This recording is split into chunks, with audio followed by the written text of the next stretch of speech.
The first Methodist church in Anderson County was established in 1790.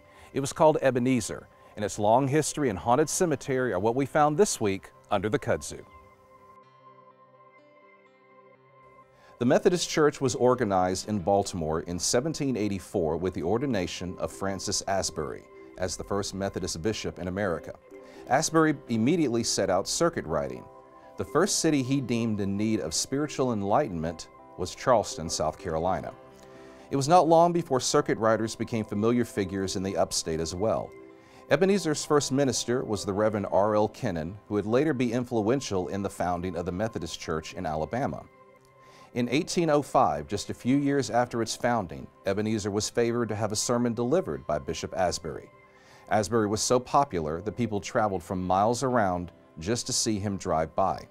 Another famous evangelist that preached at Ebenezer was Lorenzo Dow. Inside the church is a table that Dow stood on so as to be seen by the large crowd. Dow is said to have preached to more people than any other preacher of his era. His autobiography was the second best-selling book in the United States after the Bible. In its time, Ebenezer has had several buildings. The first and second were small log structures. In 1839, church trustees purchased 3 acres from Amaziah Rice and George Manning for a house of worship. The third was a frame structure built by church member Samuel Emerson before the Civil War. This was the first to be built at the current location, the intersection of SCs 185 and 413. The present frame church was built in 1909 by church members using plans created by Joe Hembry and features a double entrance with gabled porticos. Early on, the importance of Sunday school was evident at Ebenezer.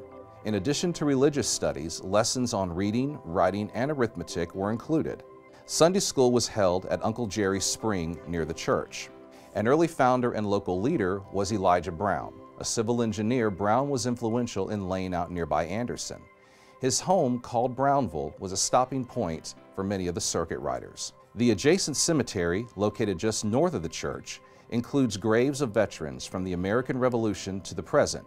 An iron archway supported by 2 brick columns marks the entrance to the oldest part of the cemetery. Black lettering reads, Ebenezer, established 1790. Local legend tells of a devil's head that appears on a certain tombstone. Some say it appears when the moon is full, others say it appears on Halloween. The reason for the head's appearance is unknown, but it has haunted this cemetery for nearly 200 years. At the time of Ebenezer's founding, there was no city of Anderson. Churches such as Ebenezer formed the center of small communities that sprang up all over the county. I'm Brian Scott, and we're digging up more haunted history next week under the Kudzu.